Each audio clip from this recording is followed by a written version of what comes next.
something you can talk about beyond just like, hey, how's this guy and how tall is he and how fast is he? You say, hey, where can I get lunch today? So, working that into the day, making a day out of that area to me is, what we do. And it makes it more fun, but I think it's part of the whole process of figuring out the area, the coaches, the players.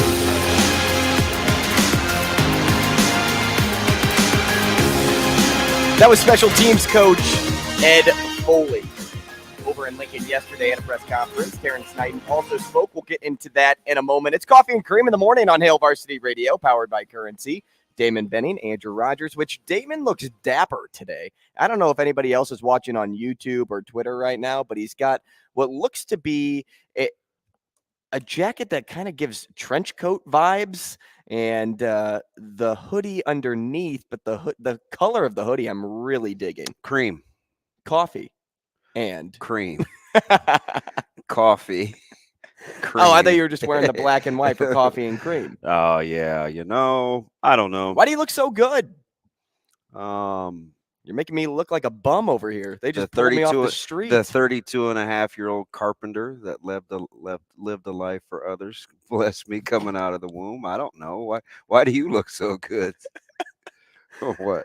Did you just pull out something new in the closet? Like, is this a Christmas outfit that you forgot about for the last month? I don't remember getting. Well, maybe I did get a couple of things for Christmas that were clothes, but I'm not really that dude. Sometimes you just wake up and you're like, whatever. I'm feeling good. Yeah. Well, you're wearing jeans too. You're not a jeans guy. No. Well, I don't normally see you in jeans, I should say.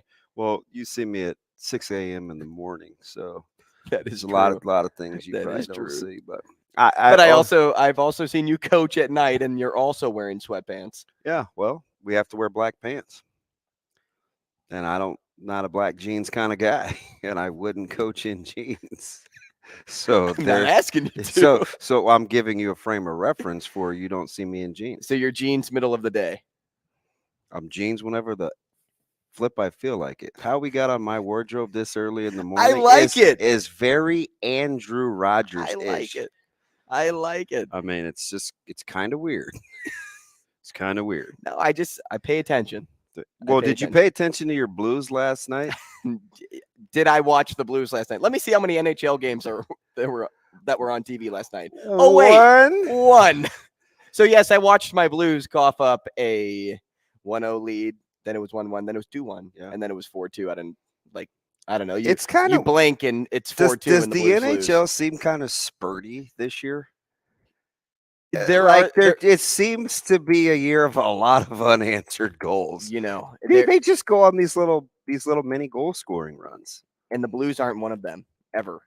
No, ever.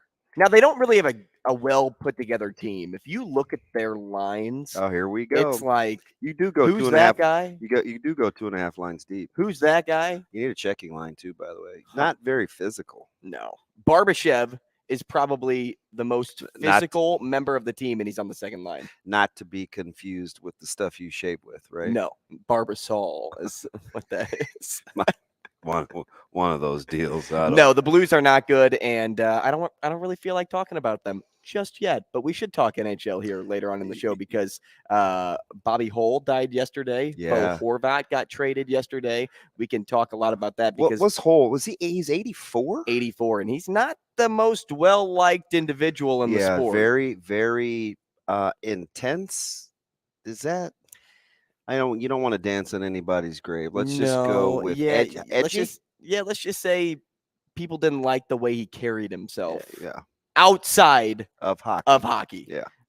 There was something else that we talked about yesterday on the morning dump that we'll touch on today too, because I did a lot more research into those payouts for that new government bill. Yeah. So I'd like to talk a little bit on that. We'll talk to Aaron Torres at 8 o'clock. Notice how I'm setting up the show 5 minutes in. Professional.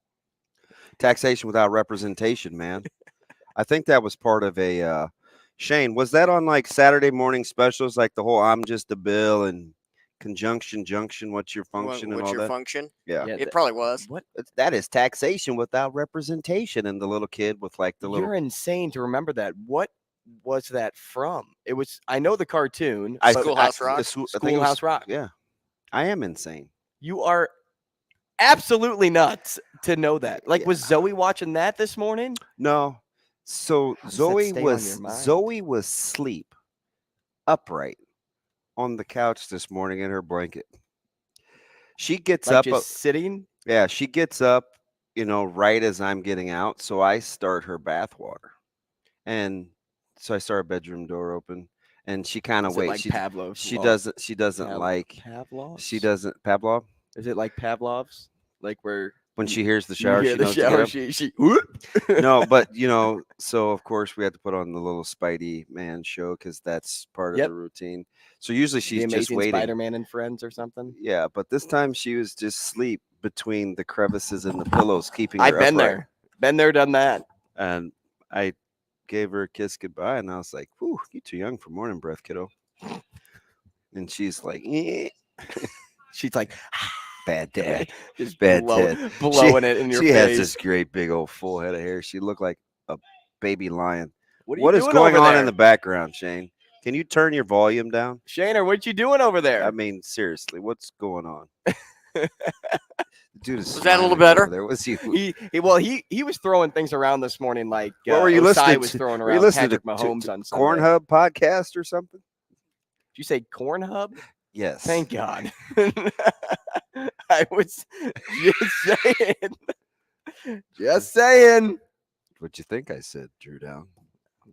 I thought you said Born Hub Good morning. because we were talking about how you came out of the womb looking as dapper as you are. Good morning, Shane. Good morning, Shane. Shane's a little crabby. We're this talking morning. to Aaron Torres at 8 o'clock. College basketball. We'll also He'll give me so I'm not so crabby. we'll continue that conversation with Scott Richey, Illinois men's basketball and football for the News Gazette, and then we'll end with Joel Lorenzi, our Creighton beat writer for the Omaha World-Herald. But yesterday, DB, I was making some dinner while listening to a couple of coaches speak at Nebraska, and Chaps and Foley. I was making steak.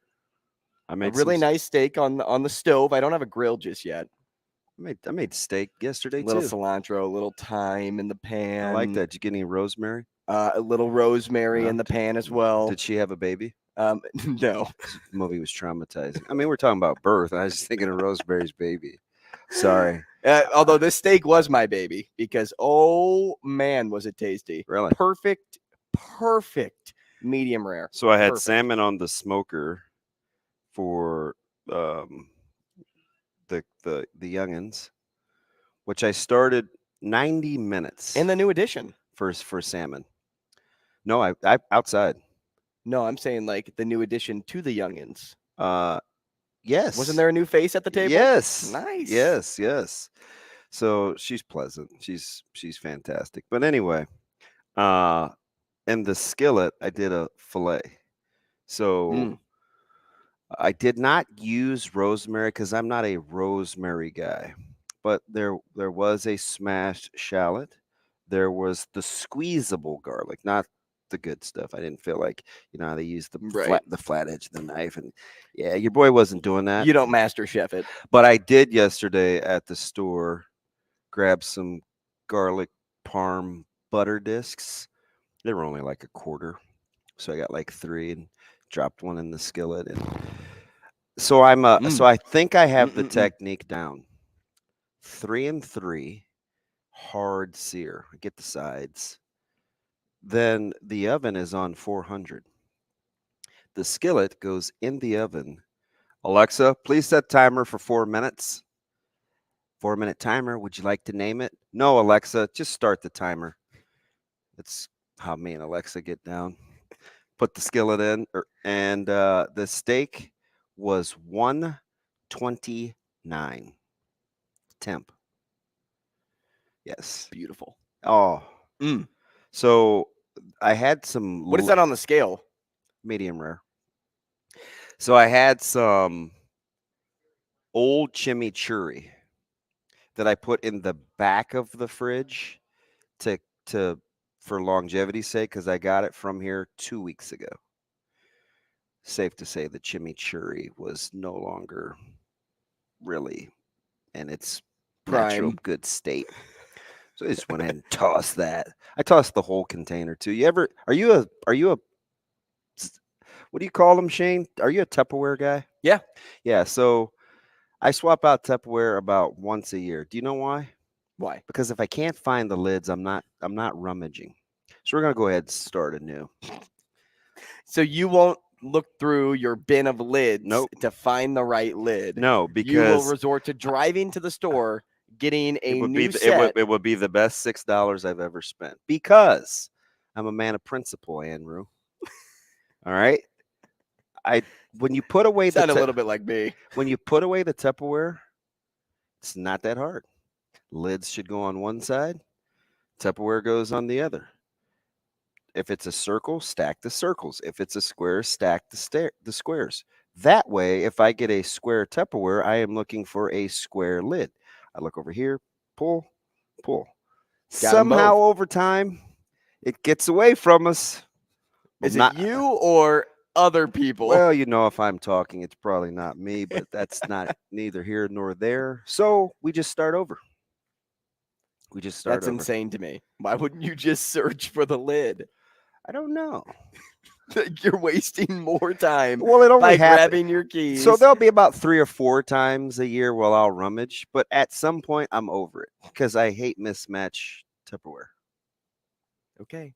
Is that just a little OCD? A little. Oh, pot meat kettle.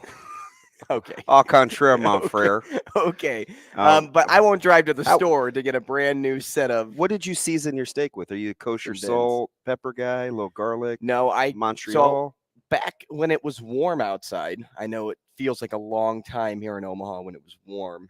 I went to the farmer's market, an old market, Oh, good for you. and I got some applewood seasoning from a local vendor. Nice. And I've just had that in my cabinet, so that's what I used. And it is tasty. Really? So Mm-mm-mm. I'm on this. I'll try anything. My whatever you call it, pantry of seasonings it's out of control. There's some things I forget I even have, but right now I'm on this buttery steakhouse thing, and I hit it with a little smoked salt, and that was it. I kept it simple. I don't like to do too much. The salmon had some Old Bay, some blackened Old Bay, and some pink salt. That was it. Low smoke, 180 for 90 minutes. And the temp held even though it was 0 out. My mouth is salivating right now. Yeah. Right now. So, I told you I was going to Costco after the show Yep. yesterday. And I went to Fairway. So did you go to the one I told you? The one off of Giles and what is that? 72nd? I don't know, 77, Yeah. 76th. Yeah, that's the one I went to. It's sneaky nice in there. It is really nice. It reminds me of the one that I used to go to in Sioux City. Really. Yeah. Sioux City's fine. Well, so I messed up. I accidentally went to Family Fair first. I don't know where my I head do it was all. at. I do that all. Listen, for as much as I can recall and all the other little dumb Right. stuff, Rain Man. Rain Man. Fairway and Family Fair appears to be a phenomenon for your boy because I So screw it up all the time. Because you told And me they're that it- by each other too, by the way. right, over there. they are. They're like 4 minutes away. But you told me that it was like a new look and the fairways that I'm used to seeing. I'm like, oh, it's not like what it normally is. So my head was already tricking me when I pulled into the Family Fair parking lot because I'm like, wow, this is a lot different. You and I've never Bushwick seen Bill, a your fairway mi- just like Your like mind this. is playing tricks on you. Yep. And I walked in and I shopped, no joke, 15 minutes. I'm like going around. Is that a long time for you? I didn't have a lot in my cart at this time. I stopped by the greens to get the fresh cilantro, the fresh parsley. Wow, everything you else. went big. Oh yeah, I'm big into the freshness. That's cute. And then I went. Oh, thanks, I guess. Is that how you keep the metabolism going in that nice felt shape of yours? Yes, yeah, exactly. And then I end with a bowl of ice cream.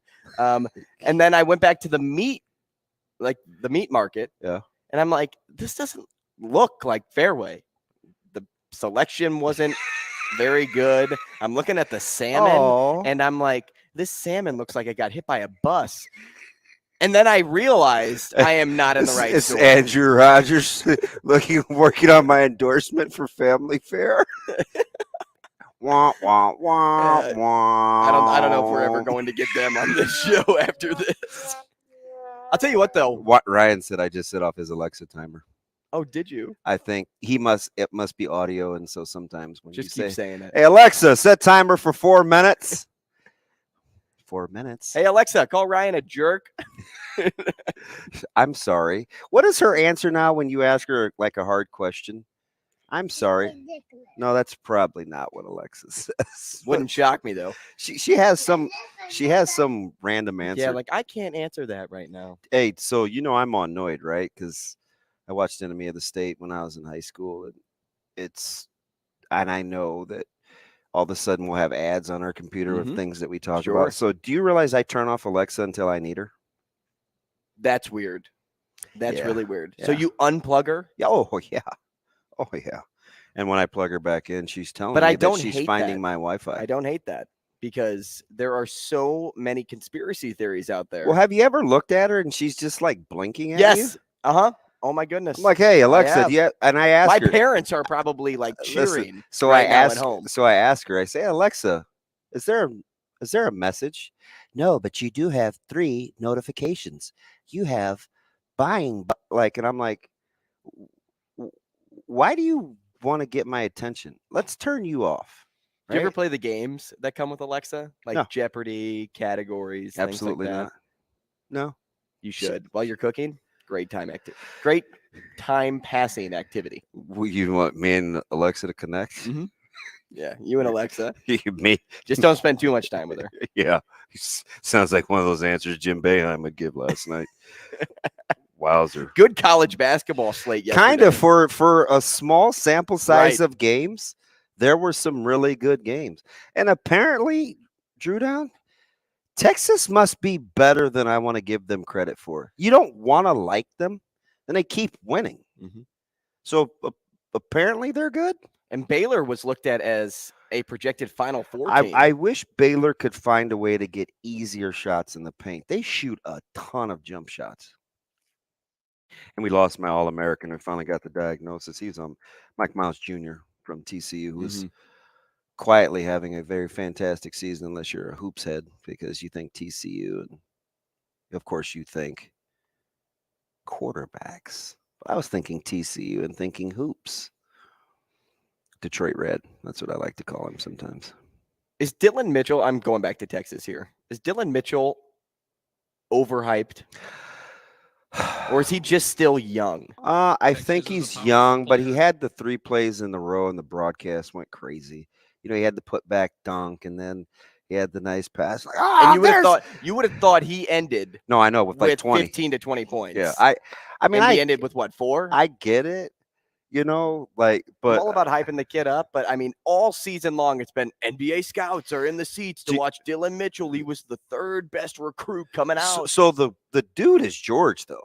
Keontae George for Baylor. Like, that's Micah's guy. So we had to, of course, tune into that. And he's like, we arrived at yesterday. You want to be good enough at a sport where you don't have to worry about getting your hair cut.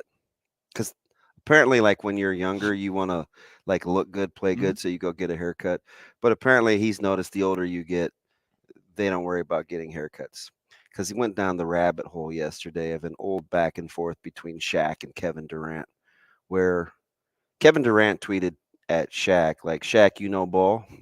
And Shaq clapped back, no, but I do know when to get a barber, brush my hair, and get a hairline. And I was like, wow. A lot of people clapping back on Twitter lately. Dude, the pro on pro crime is fantastic. They're on top of each other. And I wish like fans would like just kind of tune in and see their perspective, because that's kind of usually how I feel. Like LaShawn McCoy yesterday on what's the show now? I don't even know what it is. It changes names. There's so many sports shows. Is it Speak for Uracho or Goodbye Wiley or like what is that show anymore with Joey and Acho, who drives me bonkers? By the way, he went back to the like old school haircut part. Oh my goodness. So, and McCoy was like, they were going back and forth, and Acho was trying to like vouch for Osai, and McCoy is like, no. Like, did you see Mike Hilton pull up? Mike Hilton pulled up. Oh yeah. Osai, you have to know better. He was 2 feet out of it was just, then Yeah, they you went look at this the angle back from and forth. behind Mahomes, it looks even They started to worse. get into officiating, and Joy was like, look, let's not act like Joe Burrow didn't have the ball with 2 minutes and 30 seconds left, plus the 2-minute timeout and 2 timeouts. Like, do you think if you gave Mahomes that similar situation, they would be going 3 and out? I just was like, see, all the whining we do back and forth, like players, they get it, man. They don't say stuff like that. They don't say, well, you called this and you didn't call this. And I get why fans do it, but you can't do that during the course of a game for 60 minutes. Like, and the weird thing is I see like guys and gals in media like feeding it too, and I'm like, we're perpetuating madness. This is madness. Or is it Sparta? Give them nothing. Good call. This is Sparta. Boom. Hey, it's Speak, by the way. Stand and The show. Speak or Speak About, something like that. Oh, yeah. The I show don't know. with with Shady and Acho and Yeah. Joy. and Shady, I don't always agree with him, but he does not hold back. Mhm. And he's just not polished enough to be interesting. But yeah, the athlete on athlete, Staley just collecting bodies yesterday on social media. Hey, Thibodeau gives Putting them in a body bag. 0 cares. Oh, yeah. We knew that after his post-game presser a couple of weeks ago. Well, we knew that before the draft. Well, yeah, when his but stock was when it supposed to re-sparked, drop though. because people didn't think he cared about sports. Because I argued, what was it, that he didn't know who the coach was Yeah, on the other sideline? Yeah, that he didn't know who And Jeff Saturday was. I'm like, stop it. You don't. And you I were went actually, to bat for Tibbs on that one. You did. Because I did not. he's 21. He has no idea who Jeff Saturday is. I'm like, come on. You know exactly. No, he doesn't. You know exactly who you're playing. You That and- name popped you up. and your snow angels. I'll make snow angels all I want after my interception. Yeah, so I like athletes they're just over it. Usually you only see it in the NBA. Like where they go back and forth with one another. Yeah, you're probably right there. But Don't mean- see a lot regarding Major League Baseball or NHL. Except for when guys get accosted over fantasy league debacles. No, that's when they throw punches on the field. Because everybody chiming in over that. And man, speaking of baseball, by the way, I have a bat and glove in the car. Ooh. Yeah, You have a catch? no, not exactly. Thanks. But Sick. how about Purdy having the torn UCL? Yeah, that's crazy. I was afraid of that. I was afraid. We'll get to our poll question and we'll talk about the 2 new Lincoln coaches next.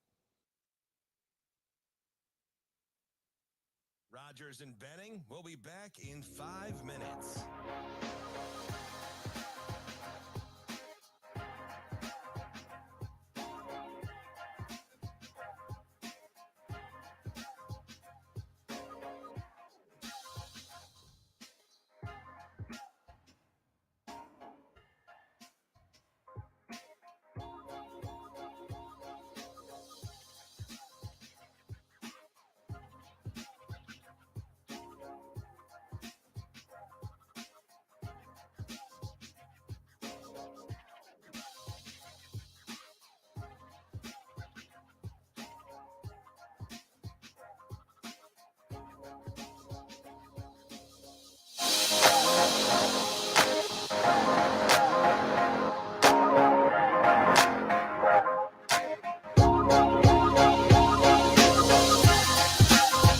Rogers and Benning will be back in 4 minutes.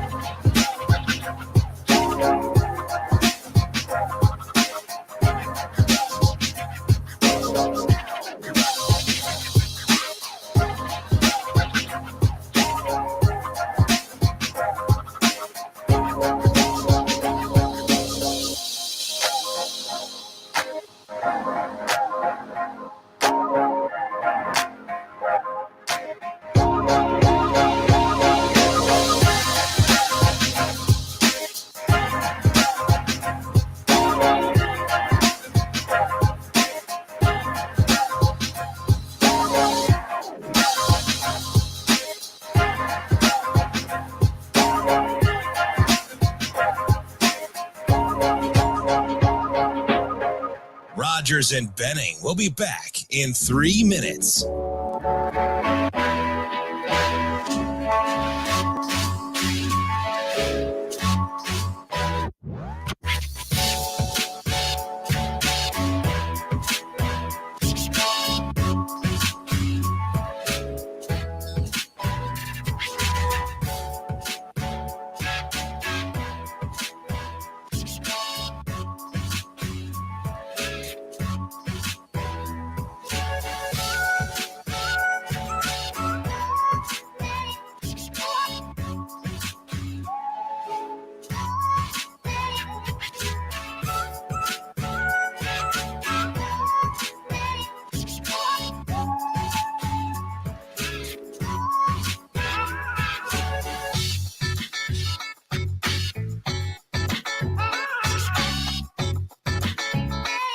Rogers and Benning will be back in 2 minutes.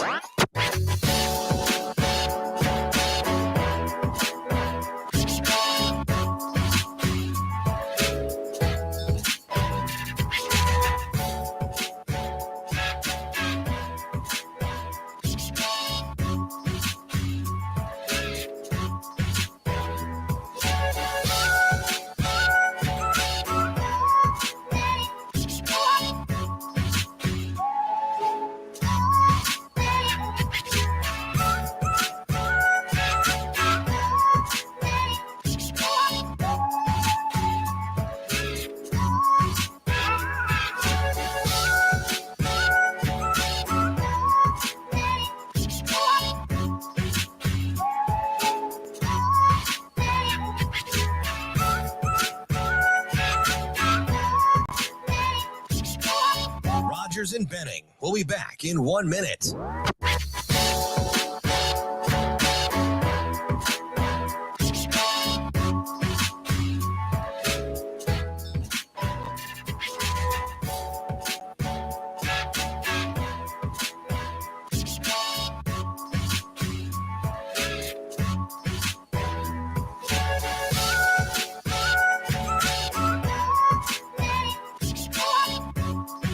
Rogers and Benning will be back in 30 seconds.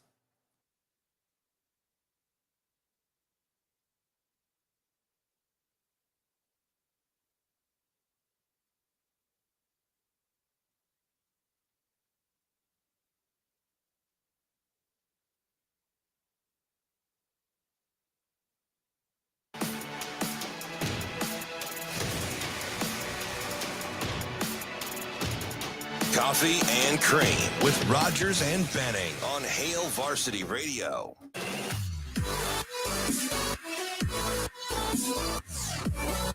Hey, welcome back to the show. 888-638-4876 if you'd like to get involved. 590 ESPN Omaha, 1480 ESPN Lincoln, live on Twitter, live on YouTube. Happy to have you with us as we are live from the H&H Chevrolet stage at Hail Varsity Club. Damon Benning, Andrew Rogers, and during the break, DB, we got our tweet regarding Alexa, and she responded back. Yeah, I feel bad. Shane, at my best, can we apologize to Ryan? Sorry, I'm so sorry. So sorry. It's not who I wanted. Is that Tom Brady? It's almost But like that's so much better, though. it's almost like I didn't say in my best Tom Brady voice. I think Shane's just calling Tom Brady a cry baby. No.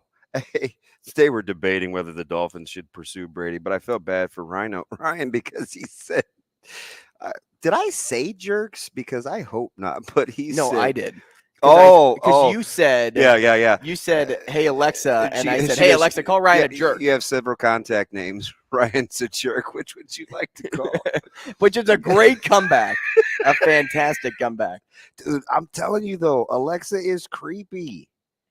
Or Siri. Or what, either or. Whichever one of you. They're all listening. So my buddy, Oklahoma Tyler, my sous vide partner in crime, because he's into sous vide now. He was that one guy. You ever know this guy or gal that they downplay everything when you're doing it, but when they figure it out, it's like I do have one or it's two like of those. we discovered the 10th planet. So You know, he has all this discretionary income. So my man just buys toys for the sake of buying it, right? So he knows I'm a cooking snob. So he got the green egg. This was years ago. This was probably 6-7 years ago. And he got the egg, and you know, he has these big 4th of July deals. And I was always particular about cooking. And he's like, I just put it on, set it, forget it, man. Once I get it to temp, it's too much work. It's too much work. Right? He just wanted a good brisket, right? Now it's, hey, I got the sous vide. I'm like vacuum sealing just to be vacuum sealing. You should see my steak game. I'm like, bro, aren't you the guy that said food was overrated? I've been telling you this for years. You just eat for sustenance, right? You don't care really. Oh man. He probably wrote the Bible too. So yesterday I was just messing with him. I showed him like these hacks that people are using instead of buying sous vides. They're like putting the things in dishwashers to simulate the same concept Yeah, you told me about of that. a warm water bath. And he hit me back with haters gonna hate. I'm not hating. I'm a sous vide guy, right? Like we polish turds around here. We turn chuck steaks into fillets. You know what I mean? And he's just like, nah, he's like Chef. He's like Chef Oklahoma Tyler, man. You must feel personally attacked. I do. That and the fact his son worked out on West Side the other night, so I'm still a little mad at him. Just salty a bit. You're mad. I mean, I was mad. I love Maul Joe, but I don't like Oklahoma Tyler. love Maul the fact- Joe was like working out on West Side. I He looked love like the Magic fact- Johnson out there. That Shane laughs at his own jokes before we laugh. He played that and he goes, He's a child.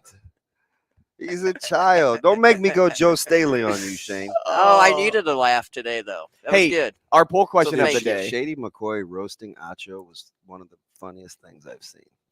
I'm not an Acho guy. Oh, really? I gotta stop because there's plenty of people that don't like me, and that's fine, right? Like I'm not. It's cool. Like opinions make the world go round. So is it okay if I'm critical? Yeah. Okay. I just need a little verification because I'm insecure. You got my back? Always. I got your 6. Okay. I do. Hey, let's Hey, get to this. Be elite. I got you. Hey. Can I just say this real quick? It's your show, DB. Dude, it's so crazy. So we were talking about, I don't even know why I'm telling you this except for because you're going to feel for me because you go, man, we were talking about recruiting off air, all these other stories, right? Yeah. I tell you about all these weird things. You're like, man, this like affects your livelihood, doesn't it? And I was like, yeah, people have no idea. Like I just kind of keep it light. So yesterday we were talking about, you just said, I got your 6. We have all these t-shirts, you know, West Side, the culture. And so we're in the kitchen and we were just talking about recruiting. And I was like, hey, so if Caleb talked to you about recruiting, and he's like, I don't even like talking about recruiting. I don't talk about it with anyone. Like that's what he said. Like, and of course I'm in the room, right? So he's talking to me too.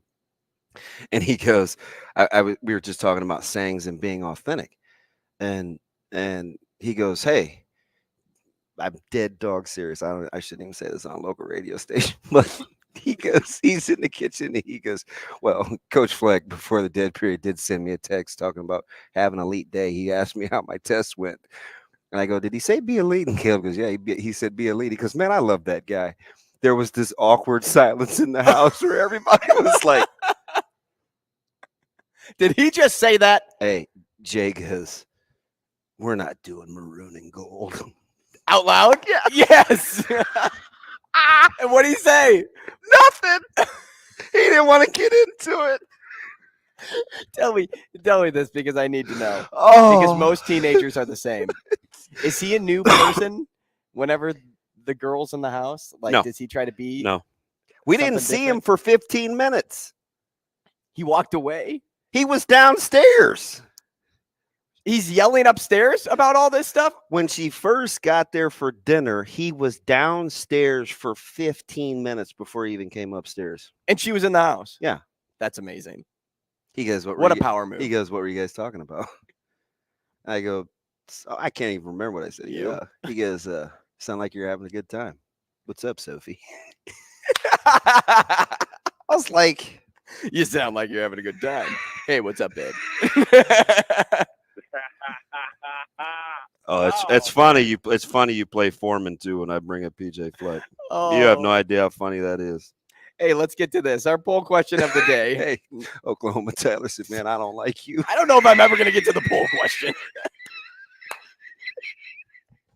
Hey, man, we have fun. And why is it so hot in here? God, it's like 98. I'm sweating now. I pulled up my pants Okay. from the bottom up, not from Stop from the not bottom. from the Now you're top. here. All right, Urkel. Come on. Who would the white Stephen Urkel be? Did I do that? Okay. Ed Foley. Yeah, my bad. my coach told me to put a zipper in it. Sorry, coach. It's Tuesday. All right, let's chill. Let's chill. Come on, man. We're here for entertainment. Are you not entertained? Is that not why we are here? Are you not entertained?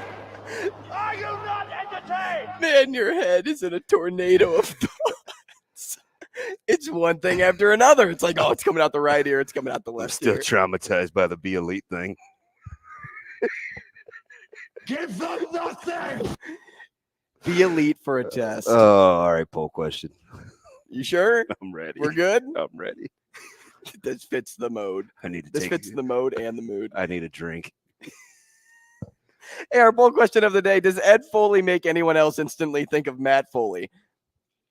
Now, as your father probably told you, my name is Matt Foley, and I am a motivational speaker. Yes or no? Does it make you think of Matt Foley? Because to me, it does. What are you two in cahoots? And I live in a van down by the river. TV. I wish he would have got up to the podium and he played along with what everybody else was thinking. I'm just telling you, he could run for. He'd win the election in our. Think about this. Coach Foley could win the senior class president election in our school at Westside. He's that well liked.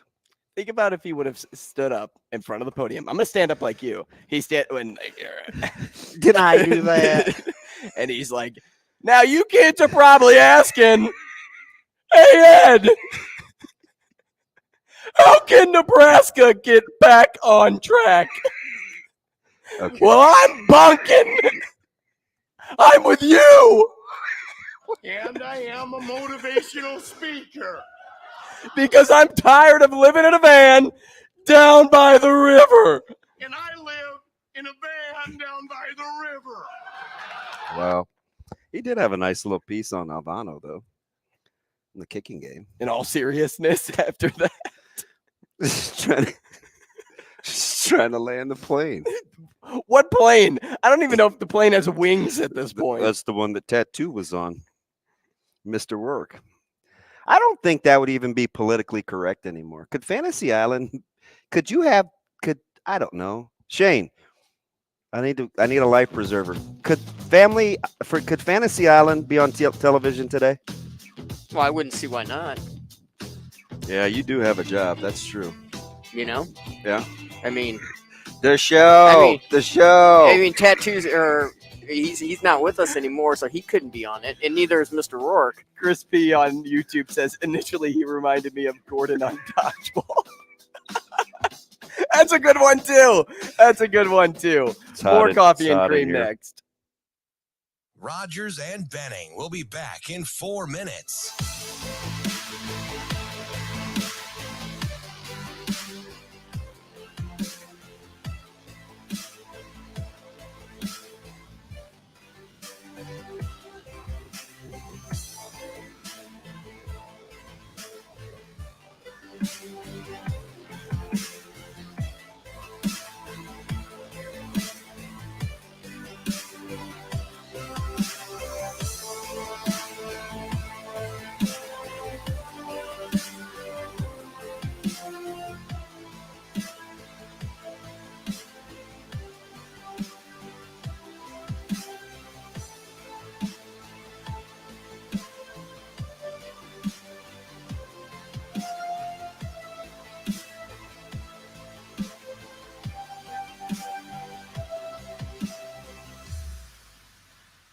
Rogers and Benning will be back in 3 minutes.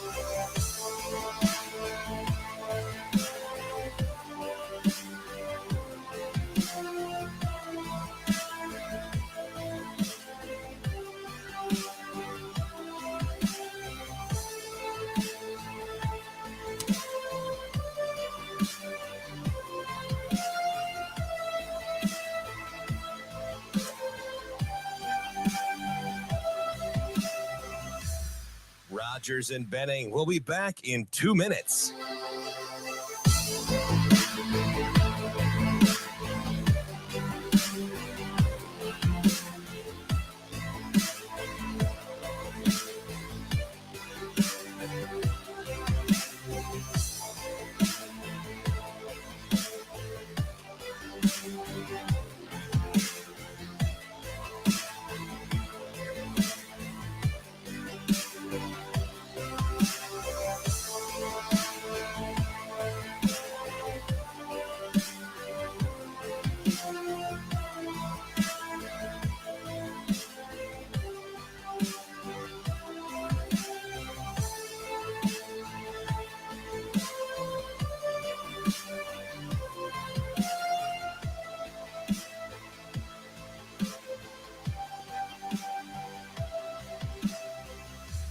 Rogers and Benning will be back in 1 minute.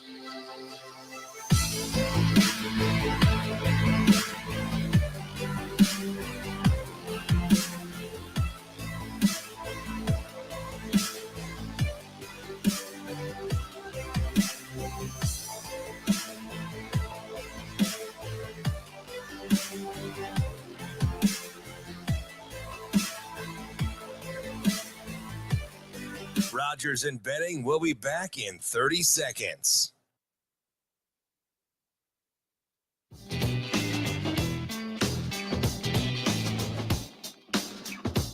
Coffee and Cream with Rogers and Benning on Hail Varsity Radio.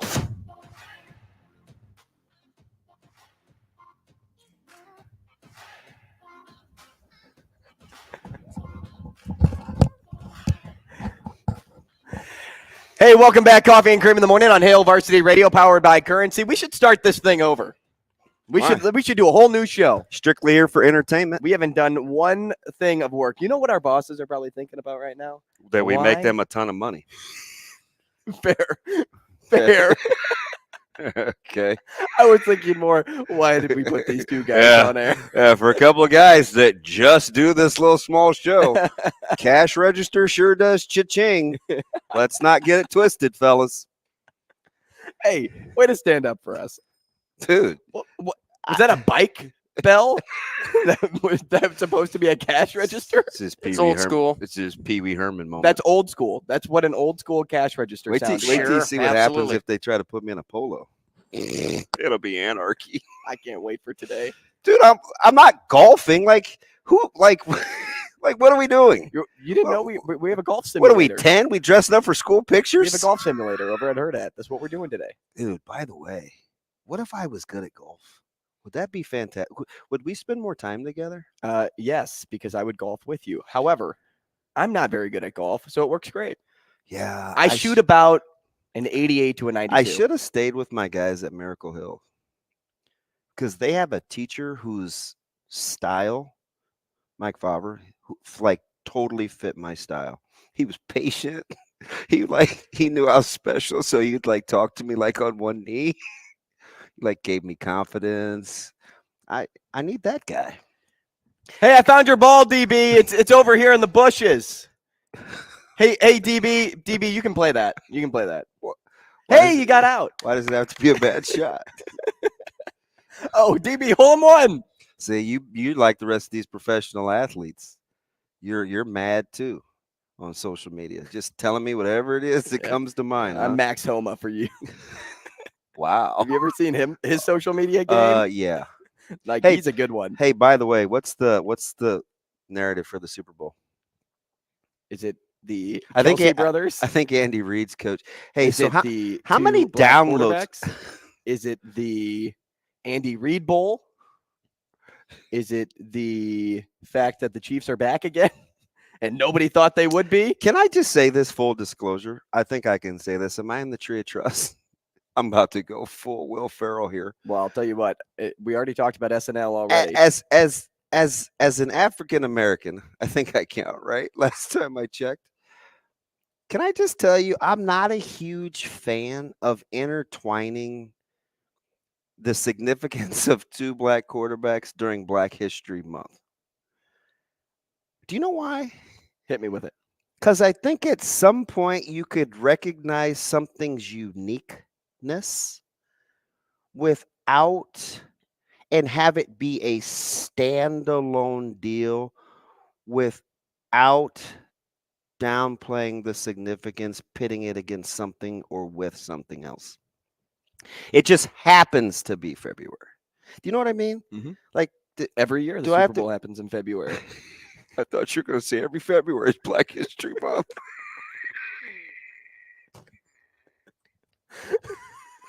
Right about now, Bill's probably like, we really wanted this guy. Oh, now they're questioning it after the first 38 minutes of the show. Actually, I'm sorry, we're 47 minutes into the hour. Chris knocks on Bill's door. He's like, hey, so Did you catch the show this morning? you know all those business models we talked about? Yeah, I just don't think the juice is worth the squeeze. And he's like, "What do you mean? We've had calls coming in all day." FCC on line one. No, I just like that's just not my thing. I get what you're saying. Do you know what I mean? And so here's the deal. The players, the quarterbacks don't want to talk about that either. Because I'm usually, unless I have unique insight into like how I know a coach thinks, I'm usually going to give the player perspective. I'll try to give multiple, but ultimately it's usually from a player's angle. They don't want to talk about it either because they've been one or two of two things their whole lives. Black and quarterbacks. Oh, So the novelty of it for them right. has worn off. Now, that doesn't mean we can't recognize the significance. So hear my heart. I'm just saying there's like this fine line where you cross over. The less spectacular and less of an anomaly you make something, the more readily we'll become accustomed to it. Now, considering this is the first time, some of that is rendered a moot point. I guess I would mean going forward, because I would guess this won't be the last time it'll happen.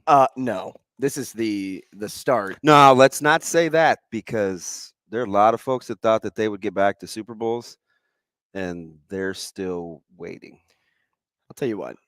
Anytime you get Patrick Mahomes, you'll find him in the Super Bowl. Has Patrick Mahomes played in multiple AFC championship games? I'm just is this his third Super Bowl? Second? Is it his second? He's only 27. He lost one. So third? He lost one and won one. So this is his third. He's 27, and we're confusing the number of trips he's taken to play for a championship. Why do you think he carries as much criticism as he does all the time? Because he is a product of his own success. He does so well each and every year that people I guess I I didn't realize, and call me naive, I guess I didn't realize how many critics he has. Tons. And people don't like Like, don't so- like the best ones. They like the underdog and they like a new thing. So because somebody's the best, they always are like, I'm tired of this guy. So I'm what? tired of seeing So the- what is it the that you Chiefs don't? there. I'm So tired what of is it seeing that Tom you don't Brady think there." we like about Mahomes? That he's always there. That's it. I don't think there's anything else that you We didn't really. dislike about the guy. Shane, was there this? Did we hate Brady? Yes. No, you do because of the tuck rule, but I think we do, but I think I think I Tom think- Brady. I think somewhere Tom Brady. I think Tom Brady has somehow crossed over. To the good guys? Yeah. I don't know. I think the Deflategate and other things that follow him. See, that's go that's with that's him. that's bad. That's bad. I don't want to jump all over you, but that whole can we just admit that the Deflategate thing was nonsense? Like that's a you that's don't think the PSI and the balls were lowered? I think it's overrated. I think that phenomenon is way overrated. And it could be. I But really do. all of that stuff sticks in people's minds. And so If you're petty, but along those Why lines, can't I- along those lines, because he's so good, because he was always there, people were tired of seeing him. People Yeah. want the new, they want the fresh, they want to see something different. And that's the same thing with Mahomes. He's always there, which is great because it's going to make him a Hall of Famer someday. yeah, I just think it's weird. Like we think he gets like preferential treatment and he's special, but he is a special talent. And if I remember correctly, take a stab at how many roughing the passers Patrick Mahomes had called on him all year.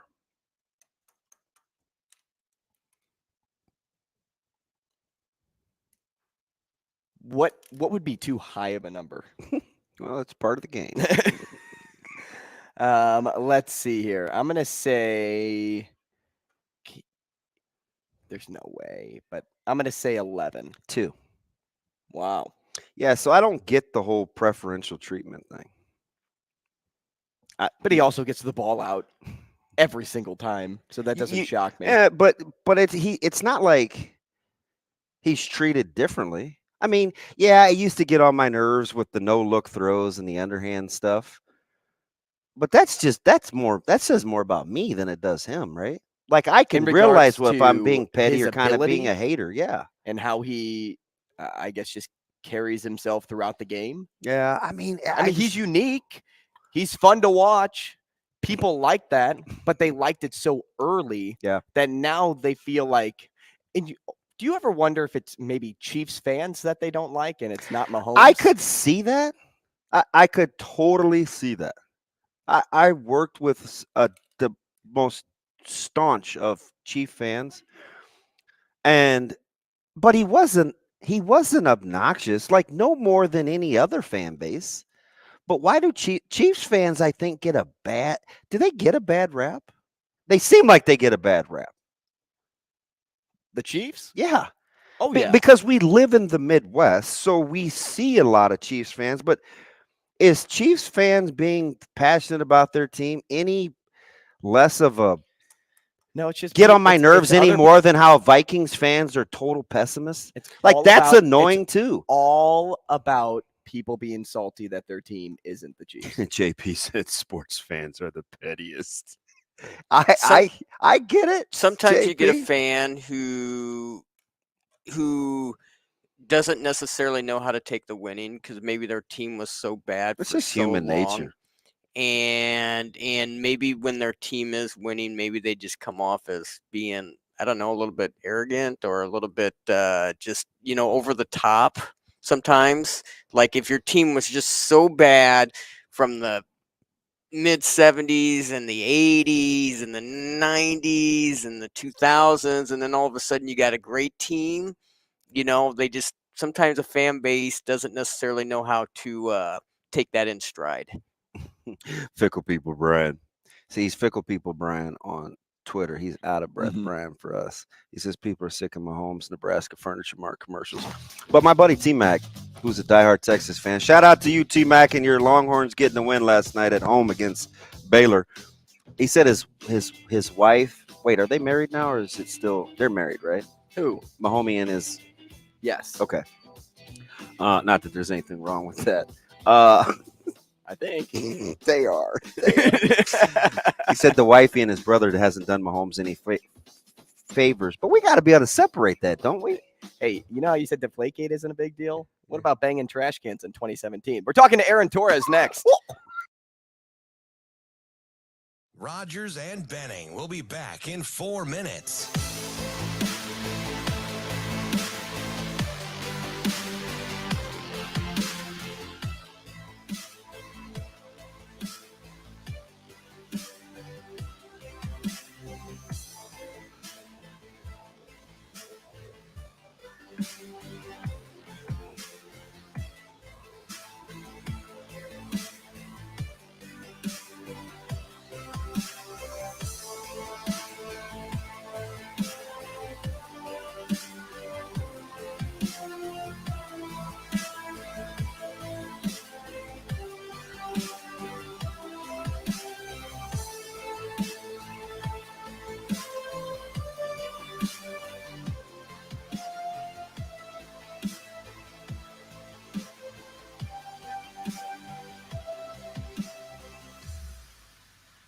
Rogers and Benning will be back in 3 minutes.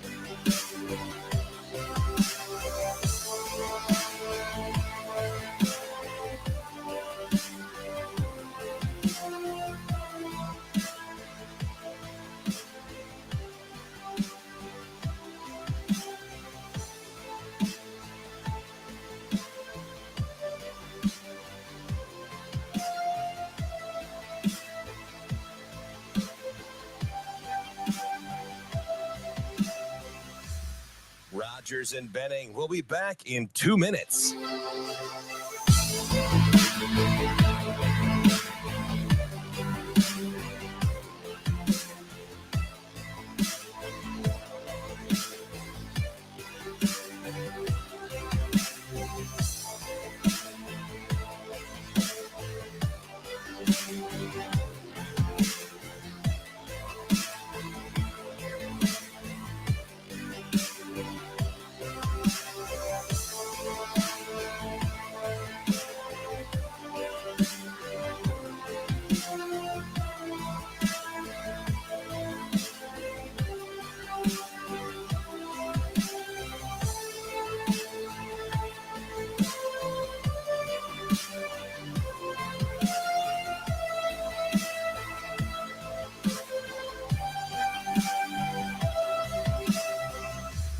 Rogers and Benning will be back in 1 minute.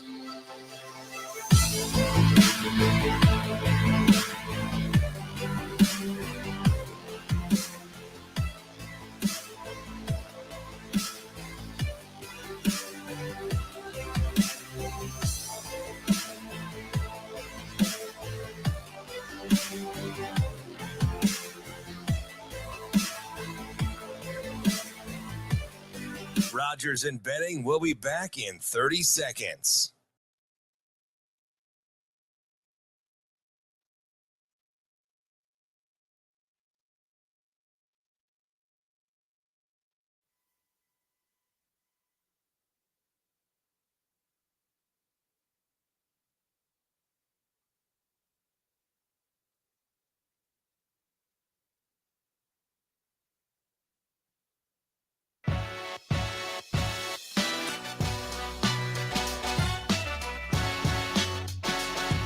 Coffee and Cream on Hail Varsity Radio with Andrew Rogers and Damon Benning. To within 3 is Western Kentucky, but Davis hits another 3. Nellie Davis back-to-back triples. Florida 4, 38 Florida Atlantic. 14 and a half minutes left. Here comes the double team. Edie passes out of it to Jenkins. 3 on the way for David. In and out and in again. David Jenkins with his 3rd triple of the game. Armstrong looks for the inbound baseline left of the basket. Has nobody to go to. Gets in the corner. Daniels just throws it up off the rim. Rebound taken by Dixon at the buzzer. He won't get it. Providence wins the game.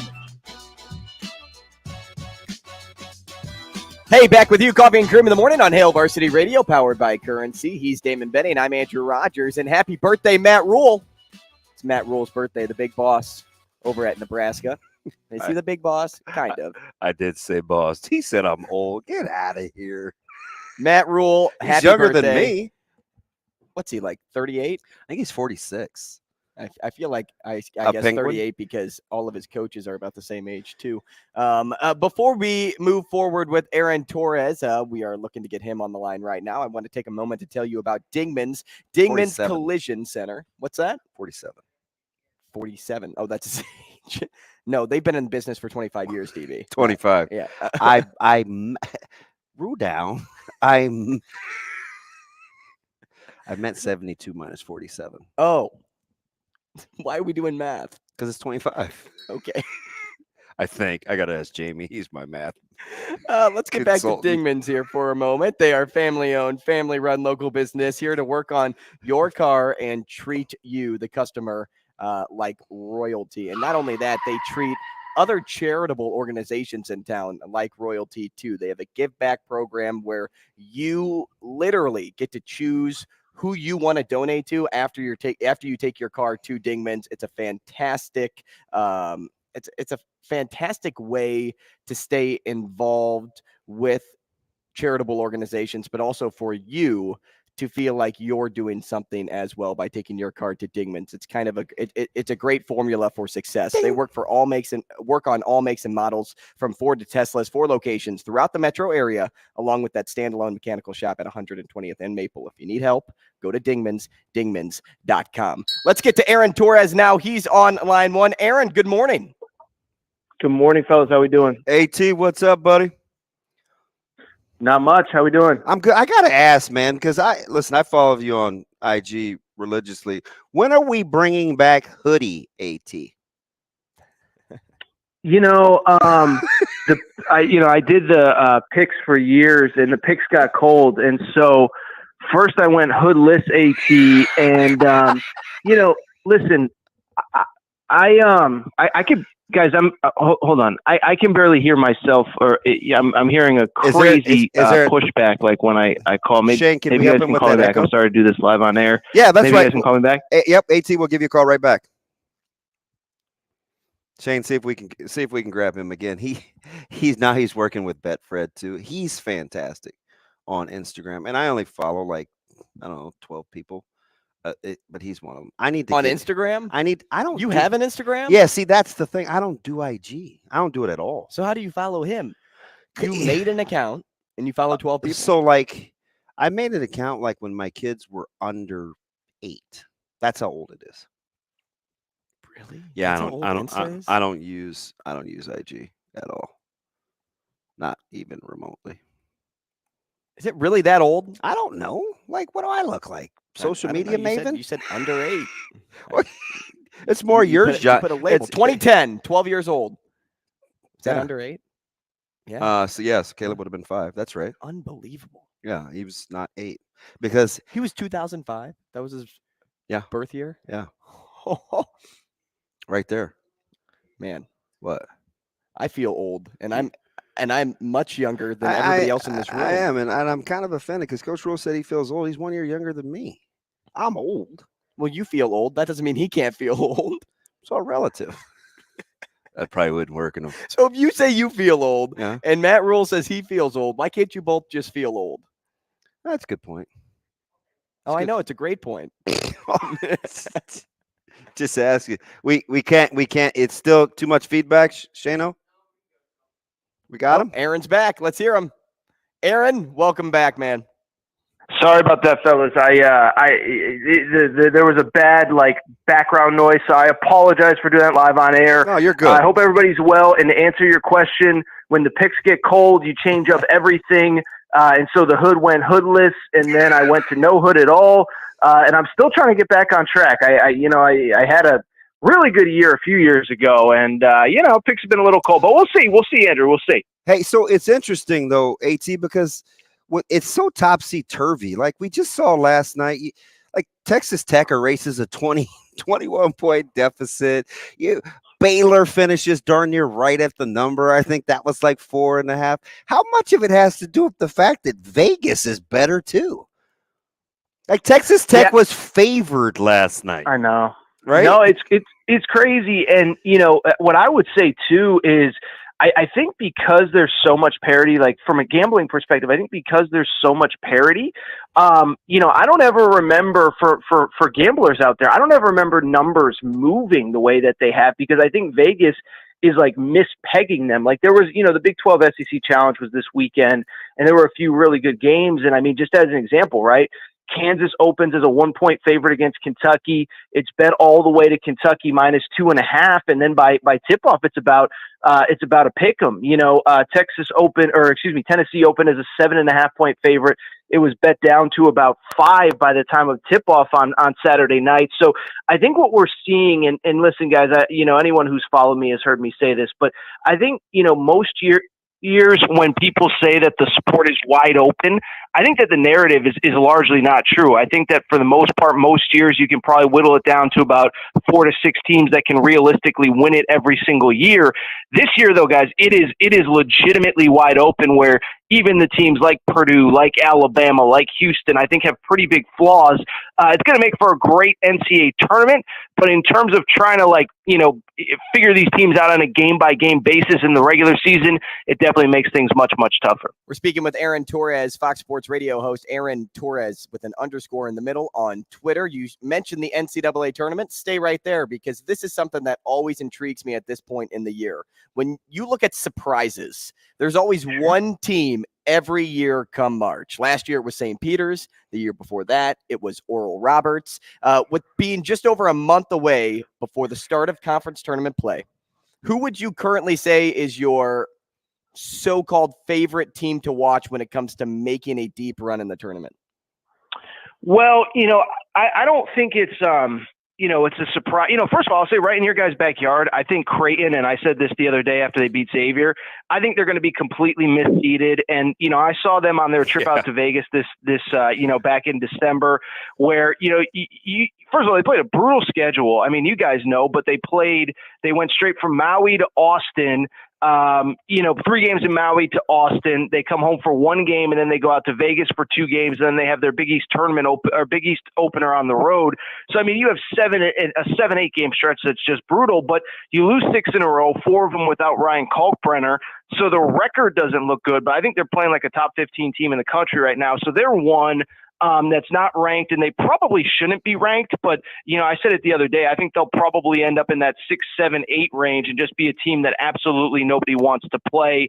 And then, it's a team that I know they're in the top 10 right now, so it's hard to be like, they're going to make a surprise run. But, I do think Kansas State, I think because it's a first-year head coach, because it's a bunch of players who weren't there, I think people kind of have hesitations about them. I actually feel like it's the opposite. They have 2, I think, really bona fide stars in Marquise Noel and Keontae Johnson, 2 guys that can get you a basket when you need it, something that in March, there's just going to be moments where you just need a player to take over, and they have 2 guys that can do that. And they do have players themselves on that roster with tournament experience. Desi Sills was part of Arkansas's Elite 8 team. Keontae Johnson has played tournament games before. So I know, you can't call a top 10 team a surprise team or a dark horse team or whatever, but I do think there's something to them being, they're a great regular season story, but can they do it in March? First year head coach. Sometimes those teams flame out. I don't think Kansas State is built like that. Let me ask you along those lines of maybe an off the radar team, because I think they're overvalued, and the Penny Hardaway factor sometimes reigns supreme with how he's recruited. But this year, I actually think they're kind of flying under the radar. The metrics don't always love them, but Kendrick Davis is arguably the best player in the country. Not enough hoop heads talk about, especially when I watch all the hype with Mitchell last night in Texas. I'm like, he's not even the best freshman on the floor, but neither here nor there. Let me stay right there with Memphis. Is this finally a year where because we've been burned, they're not getting kind of their due, or is this a team that you still think is built on flaws? Well, no, I actually agree with you on them, and it's been talked about. If you watch Memphis at all, like what I'm about to say is not a unique or original take, but, Penny Hardaway, when he first got to Memphis, he said NBA background, we're going to be almost like an NBA, minor league team, kind of like what Kentucky's done, what Duke has done, all that. And then he realized, like, hey, it's really hard to get 18-year-olds to play at the highest level. It's really hard. Obviously when you have elite recruits, there's a lot of noise around them, whether it's NBA draft stuff, whether it's agents, whether it's handlers, whether it's whatever. And this year he almost went the exact opposite. I mean, they have, I would guess, I don't know if this is for sure, but I would guess the oldest team in college basketball, where I think all 5 of their starters are either grad transfers, 5th-year seniors, or 4th-year seniors. It was funny. I flipped on their game the other day, and they said their 5 starters are seniors or above. Yep. And I said, I didn't know you could go above a senior. I didn't know. Maybe I missed something. That, maybe we've changed how we're classifying people. So, we're talking 23, 24, 25-year-old grown men in that lineup, especially because so many of these kids still have that COVID year available to them. And so I do think they're another team that's a great question on them, is that I think because they don't have that flashy one and done top 10 type pick on the roster like they have in the past, that they're probably getting a little bit overlooked. But I do think they're a really, really, really good team. Speaking of another age team, a team with a lot of familiarity is FAU. And it started with Charleston. Now it's the Owls as the team that's kind of like, whoa, here they are. Watch these guys now. They can play basketball. But will the Owls end up being too good to be labeled a Cinderella team come the tournament? Yeah, no, I mean, that tends to happen sometimes, guys, and I know you know this, but a team is so good that, they get seeded as I just for the record, I don't tend to look at a ton of bracketology this time of year because stuff changes so much. So that's not a knock to Joe Lenardi or anybody who works really hard on that stuff. So I don't know where FIU is bracketed, but it sounds counterintuitive, but in some cases you sometimes get like a tougher draw the better you are, right? So I actually think like Memphis is a great example of that last year. Is they by the end of the year they were playing like a top 10, top 12 type team. I think there were metrics with Memphis last year where they were like a top 5 team in the country over the final month of the season. They end up playing their way all the way to the 8-9 seed line, which sounds like a great thing. Then all of a sudden they had to play Gonzaga in round 2. And so again, I haven't looked at a ton of bracketology in terms of where Florida Atlantic would be. But you start to look at a team like that. If they all of a sudden get on the 8-9 line, just as an example, you got to play a number 1 in round 2, or you get up to a 7 seed and you're playing a 2 seed in round 2, where sometimes you end up on that 12 line. Yeah, you got to play a 5, but you're playing a 5 and a 4, which are 2 fringe top 25 teams to get to a Sweet 16. So FAU, it has been a great story. Dusty May's obviously done an incredible job with that group. But to your guys' point, I think it's a great question. Is sometimes you can be too good for your own good during the regular season. And I'll be curious to see if that's reflected when the bracket ultimately comes out here in a couple weeks. Aaron, let me ask you about a team who the metrics like, even though they're only 6-3 against quad 1 teams, they're led by a freshman. And I'll get your thoughts on Brandon Miller here in a second. And maybe it's me, so I'm willing to have you talk me through this. Their style of play lowers my trust level, even though the numbers say they got a chance to be pretty good. Is it fair or foul that Alabama's style of play lends itself to being not a very trustworthy team late in March? Well, I think the difference this year with Alabama, and I keep saying this, and if anyone's ever heard me in a different interview, I apologize because I've said this for about a month now, guys, is that, I think because Nate Oates is kind of known as the new age 3 spacing, shots at the rim kind of guy, that, I think because he's that guy, he's known as that guy. I don't think people realize Alabama is playing great defense this year. They're an elite defensive team, according to the numbers, great rebounding team, great shot blocking team. And those are the kinds of things that translate to March. Now, my concern with them is you look at Alabama is that 3 of their top 4 scorers are freshmen. And they're the 4th guy in that top 4 is a transfer from the MAC. And so you guys know how March is. You get in a one and done setting. Everybody could say they're ready, this, that, the other thing. But until you're there, it just makes it really, really, really tough. So, the style of play doesn't bother me as much, guys. I don't think they're as reliant on 3-point shooting as they have been in the past. This year especially, they're great at the rim with Noah Clowney and some of the big guys down low. But you put a starting lineup that at times, or really a rotation that has 4 freshmen and a transfer who's never played in the NCAA tournament out there, they're going to look really great some nights. And then, what do they do when they're in that 1-point game, 1-possession game with under a minute to go? I think they're one of the more fascinating teams to follow because I think as good as they are, I could also see them flaming out early because they're just so young, talented, but really young. Keeping it in line with Bama here, we ask ourselves every week, if there's another team that's in Tier 1A next to Purdue, and recently it was Alabama, and most weeks we have an answer. But after that loss to Oklahoma, it almost seems as if Purdue is finally standing alone. That's not to say that you don't see another team up there. And if you do, tell me, because I would like to know if there's another team that you would pool in the mix of 1A, that top team in all of college basketball, truly above everyone else, or if it's just Purdue. No, I think it's just Purdue right now. And even Purdue, I mean, listen, the Big Ten's a grind. I know they don't always perform well in the tournament, the Big Ten as a whole, but that's a really tough conference to go on the road and win games in. I mean, I was talking to Robbie Hummel about this yesterday on his show, but this isn't, and listen, I live in Pac-12 country. I love Pac-12 country, but you guys know the Big Ten. I mean, Michigan State, Iowa, Wisconsin, Purdue, Indiana. I mean, you're talking about 10, 12, 15, 18,000 people every single night when you walk into road venues. So I want to give Purdue the credit they deserve, but even them, 2 freshman guards in their lineup, that concerns me a little bit as well. The team that, guys, I'm starting to get intrigued by, but they have a history of certainly letting us down is the Tennessee Volunteers. And I'll tell you why. It's because, they check all the boxes. First of all, great win against Texas the other night.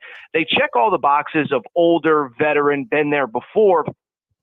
But then also on top of that, they really, they're ranked whatever they are, 4th, 5th in the country this year. They are really now just starting to get healthy, right? So they beat Texas the other night. They have a kid named Olivier Kongwa, has 22 points. He tore his ACL around this time last year and is just now getting back to who he was, averaging about, double figures at this time last year. Josiah Jordan-James is a 4th-year senior that's just getting back healthy after missing about 6 weeks to start the season. So, Tennessee is intriguing to me as a potential upper tier team, but they're also a team that's never done it before, right? Like, it's hard to say, like, this is a team I feel great about penciling in to go to the Final Four when literally they've never been to the Final Four in school history. So, they're one that I think could get there. But again, how excited can you be when they've never done it? But I do think right now it's Purdue. But even Purdue, like I said, freshman guards, great story. But even them, I have some questions about in the bigger picture. Yeah, let me ask you, because you are in Pac-12 country, and they drive me crazy because they make these runs and the personnel is relatively the same. But then I watch them against Arizona and I watch them against SC, and I'm like, why does UCLA drive me crazy? They got seemingly all the parts. I'm hoping Tiger Campbell settles into the role that they're going to utilize him. And I know Cronin wants him to score more. He hasn't played as many minutes, but when you look at UCLA, or maybe I just ask about the Pac-12 as a whole, who's the best team in the Pac-12? It's a great question. I don't think there's an obvious answer. Well, I do think there's an obvious answer. I do think it's UCLA. Okay. Which, again, speaks to this college basketball season because UCLA is currently on a 2-game losing streak to the 2 best teams of the conference, right? They lost, at Arizona a few Saturdays ago and then at USC the other night. I still think it's UCLA, but what I will say about UCLA, and we just talked about injuries with Tennessee and this and that, is that, they have a freshman named Amari Bailey. I think he's kind of important to what they do because, they have guys that can get the job done kind of in the half court and in the flow of a game. But again, it comes down to sometimes in March, you just need a guy that can go get you a basket. And I still think he's that kid that can do that, Amari Bailey, the freshman who's been kind of in and out of the lineup. And so I'm still a believer in them. They're another one that check a lot of boxes, veteran team, guys that have obviously had tournament success. You mentioned Tiger Campbell is a veteran guard who's just been in so many big games. Jaime Jaquez has been in so many big games. But I do worry about, I do just want to see them get healthy before I get too excited. And then also they kind of got to start winning some of these games, right? I mean, they obviously, they lost, they're probably their 2 biggest out of conference games. And as I said, they've lost their 2 biggest in-conference games so far this year, but they're one that's very intriguing to me.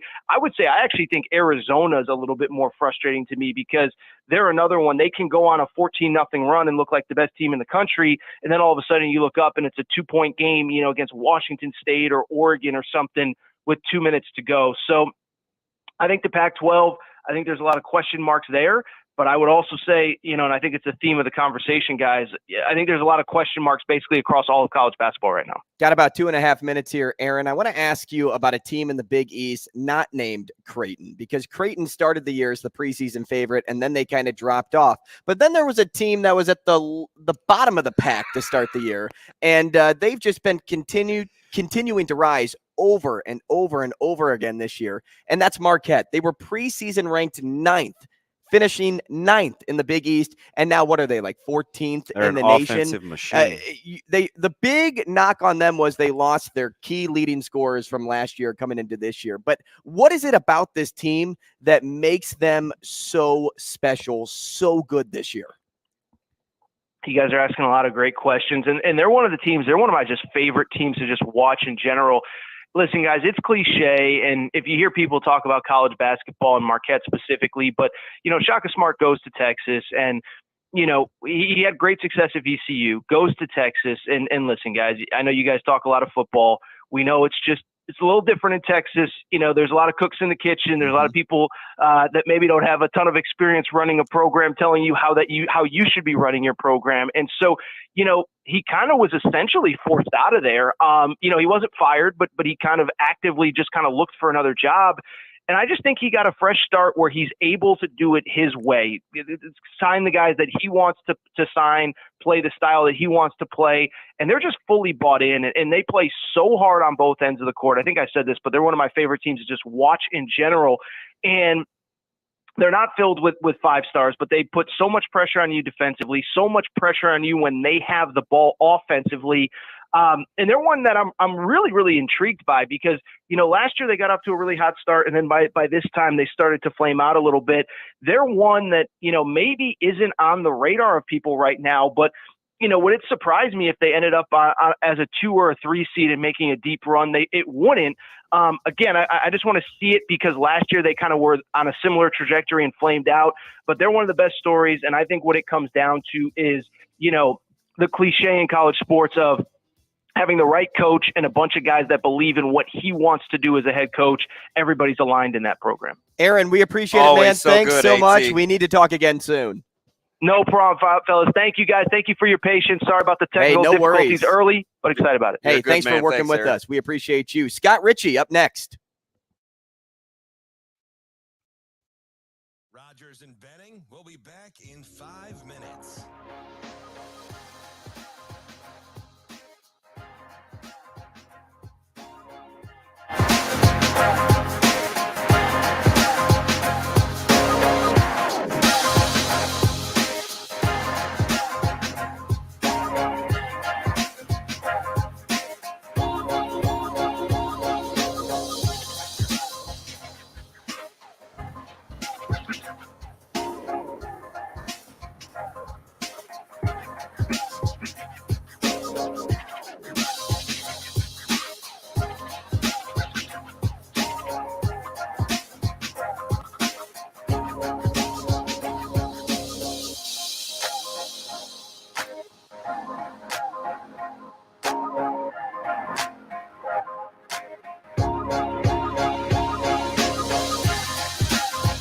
Rogers and Benning will be back in 4 minutes.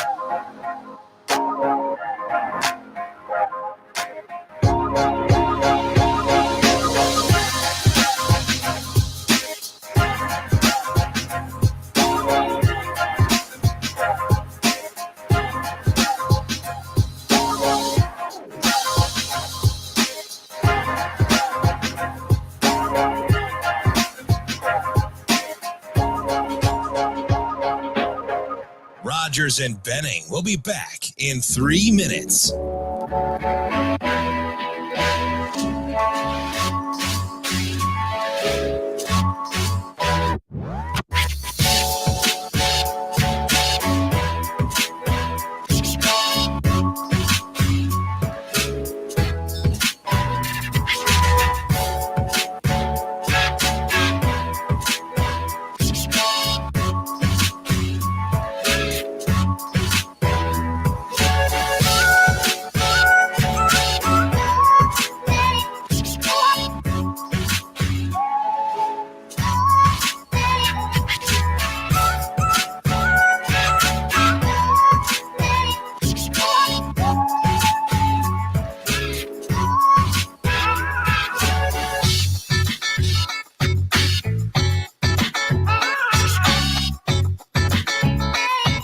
Rogers and Benning will be back in 2 minutes.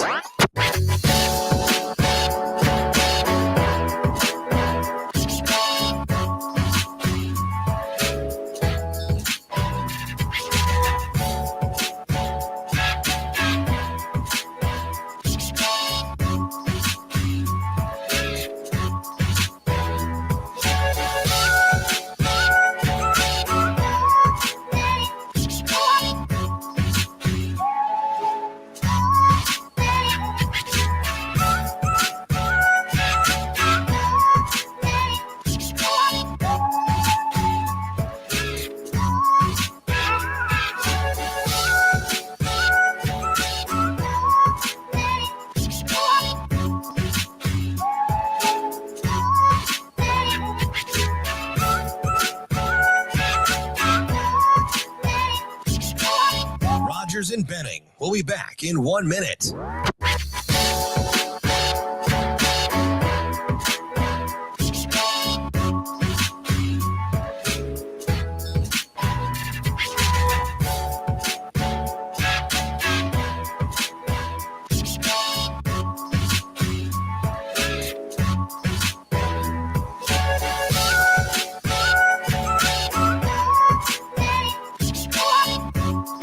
Rogers and Benning will be back in 30 seconds.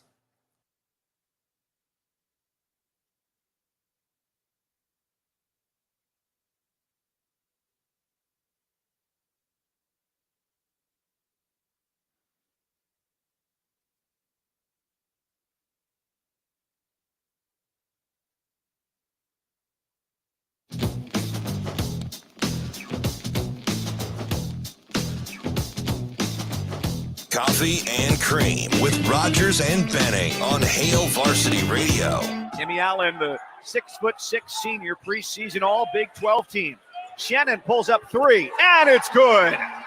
73-70 Illinois. Carter Gilmore around a pick of Sejan, trying to get free. The freshman in the lane. Bad pass. Stolen by Shannon. Hello. Slam dunk. Shannon with the slam. And it brings the State Farm Center crowd to its feet. The sellout, 15,544. Nebraska takes on the Fighting Illini tonight at 6 o'clock. That game in Champaign, always a tough place to play. It's Coffee and Cream in the morning on Hail Varsity Radio, powered by Currency. He's Damon Benning. I'm Andrew Rogers. We are live from the H&H Chevrolet stage at Hail Varsity Club. We'll continue talking about this game and the Illinois Fighting Illini right now with Scott Richey, Illinois men's basketball and football for the News Gazette. Scott, good morning. Morning, guys. Hey, Scott, good morning.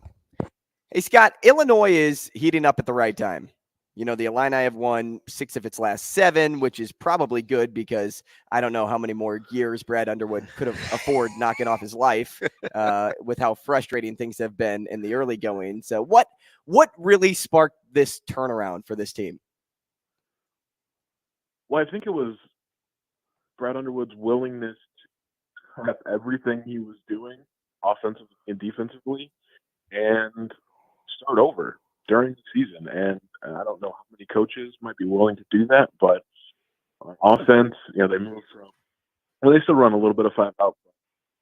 They've gone back to his spread offense, you know, running it, you know, through the high post, and defensively moved on from switching everything to basically the defense they ran last year, you know, with Dane Danger and the Kofi Cooper role, you know, drop coverage, and it's worked. I mean, it took a little bit of time maybe to make that adjustment, but, you know, the defense in particular has been much better, maybe more consistent, and, you know, doing enough offensively, you know, to make it work.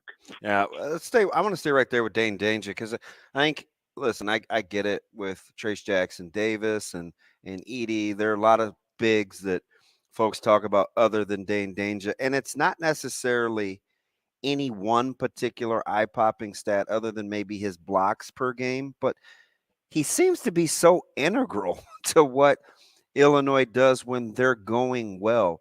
What are we missing statistically when we talk about the value of Dane Danger? Well, it's interesting because he played 9 minutes of college basketball at Baylor before transferring to Illinois, and the coaches spoke highly of him. In the off season, that he could be a big part of what they wanted to do. It took some time to get there, but I mean, I think it's just he does a little bit of everything. And he's better defensively than I think maybe anyone expected. He's just got those long arms that certainly help him, and I think on the offensive end, he's sometimes gets maybe a little overconfident and tries moves he shouldn't, but he's nimble. He's a good passer. They can run things through him in the high post. It's just all these little things that sort of add up to him being this key cog where, I mean, I'm not sure anyone outside of Champaign would have anticipated that. Speaking of another key cog, it's the same thing with Matthew Mayer. I mean, you look at him and how he started the year. To get it going, maybe. Points just weren't there. Minutes were. And they started, limited, but, now it's starting to really accrue. He's starting to play close to 30 minutes a game on most nights. I mean, what about him and his ability to step up for this team? Because for the longest time, it was Terrence Shannon. For the longest time. And then Danger got involved a little bit. But now Mayer's really started to make his presence known. Well, I think this is the Matthew Mayer that Illinois was hoping it would get, playing a bigger role, maybe more prominent role than he did at Baylor, where it's fairly egalitarian. It was like everyone's just kind of equal. At Baylor, there's no true stars. Although Keontae George maybe this year is a little bit, but it took him some time. This season, he didn't get to Champaign until sort of mid-July, so he missed a lot of that summer where he could have gotten into a rhythm with his new teammates, gotten used to Adam Fletcher as a strength and conditioning coach, and a back injury then limited him even more when he got to campus, and then through sort of that early fall. So he just wasn't in the best basketball shape at least. But over the last, I guess it's been 10 or 11 games at this point. I think he's playing up to the potential that everyone maybe thought he had when all those, off season, these are the best transfers lists had him, certainly near the top. And no one maybe has more confidence in Matthew Mayer than Matthew Mayer. And I think he showed that Saturday against Wisconsin in the second half. He just kind of took over. I'm going to take advantage of your crossover here in a second and get to football. But let me ask you one more thing about the game tonight, just because it's fresh in my mind, because he killed Nebraska the first time around. I think he went 12-5. He shot over 50% from the floor. Kind of a pogo stick too, in Coleman Hawkins, who is a good defender. He's rebounded the basketball well in conference. He kind of gives a nice little wing stopper presence. How has he been able to kind of evolve and fit in as you're trying to work? You got a bucket getter, you got a guy in the post, you got a shooter. What's Coleman Hawkins for Illinois? He's kind of everything. And I think that's how he fits on this team, is he can do basically everything on the court and doesn't have to be, sometimes doesn't try to be, this go-to scorer, although he could be that too. He's a good shooter, at times needs to be more aggressive, and he frustrates the fan base because he doesn't score, but he does not frustrate Brad Underwood because he does everything else. He rebounds. He's a good passer. He's unselfish. He defends and can defend a lot of positions. I think he's this sort of, just maybe perfect fit next to, the other guys that he's out there with. Okay, so we're kind of describing it, right? I talked about the bucket getter. That's Shannon. Danger is kind of that guy in the post. You're getting good shooting now from Matty. You have Coleman Hawkins. When you look at this team's makeup relative to some other Brad Underwood teams that have maybe underwhelmed in March, do you like these pieces? Yes. I mean, I think they have the talent, and maybe, when you look at the tournament and what's hurt them is, been, trying to both slow down your talented, bigger guards and wings, and then also maybe just not having, enough of that. But they have those pieces now. I wonder, at the lead guard spot. Yeah. It's freshman. Yeah. But Jaden Epps seems to be settling into that role more, and his playing time has ticked up. Yes, he's kind of asserted himself as that guy. He's another guy that can go out and get buckets, but the tournament's such a crapshoot. Obviously hasn't gone Illinois' way the last couple of years for a variety of reasons. I think they have the talent to make a run this year, but I don't know, this year in college basketball has just been so wildly outrageous at times that who knows how the tournament's going to go. We're talking to Scott Richey, Illinois men's basketball and football for the News Gazette. Follow him on Twitter at @SRRichey. Changing gears quickly here to football. Got about 2 minutes here, Scott. Illinois bringing back Ward from K-State now. He was the running backs coach at Illinois for a few years back around 2016 to 2018. And then, he's had 20 years coaching experience throughout, but he's coming back over from K-State, a program that was so successful last year. Now he coached wide receivers, coming back to coach running backs. How impactful can he be once again for this Illinois program?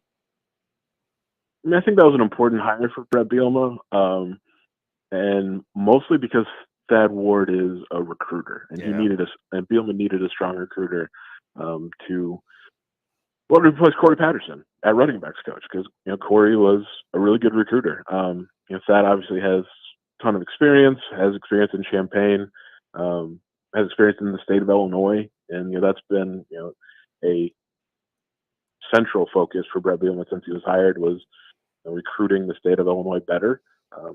Thad worked at Western Illinois for 6 years, and then he was at Northern for 3 before his stint here at Illinois. So I think it's a good hire. It's an interesting one, that he's coming back on a entirely new coaching staff. But I think the recruiting piece it was big, and then he's gonna the running back room. There's a question there because Chase Brown is gone, and he was the guy for the better part of 2 years, and someone's gonna have to step up, but Thad's gonna have some options to work with there. Scott, quickly, we saw Harbaugh do it with quarterbacks and transfers early without developing his own. You've got two in Altmaier and Card. Sustainable? I don't know if it's sustainable, but I think that's the way it's going to work. I wonder what the value is in recruiting high school quarterbacks anymore, because there's going to be options in the portal every year, and if you can get a guy with a little experience and bring him in and give him a bigger role, that could be good. We'll see. Scott, we appreciate it. Thanks so much. Scott. Appreciate you. All right, thanks, guys. Joel Lorenzi up next.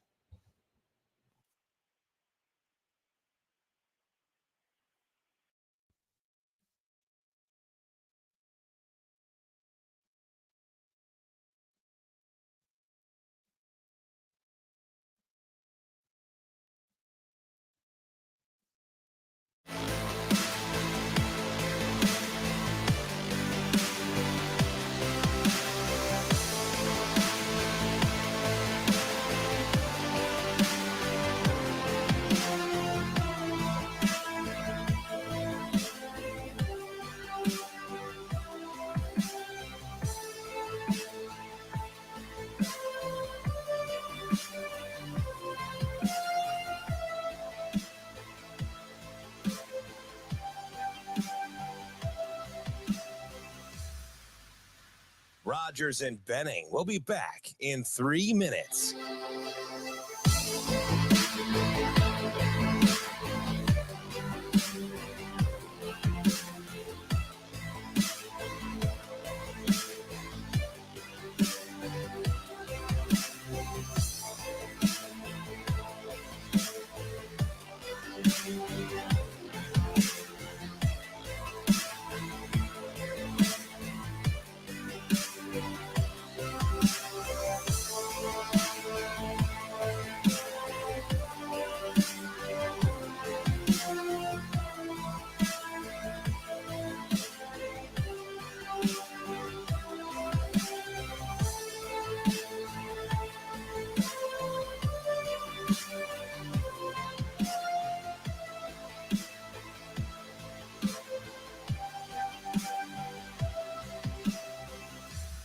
Rogers and Benning will be back in 2 minutes.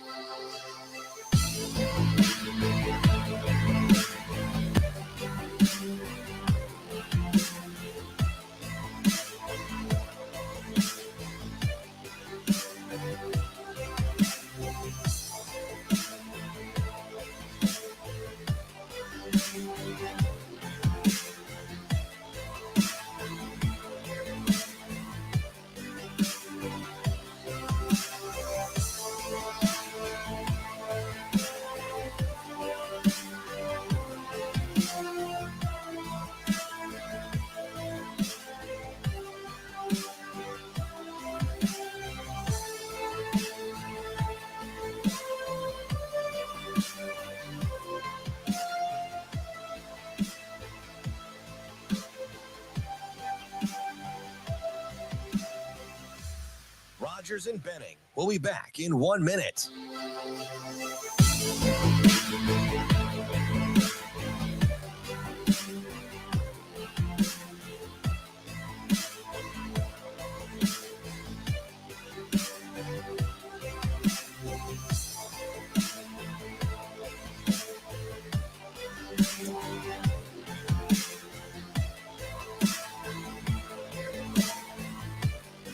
Rogers and Benning will be back in 30 seconds.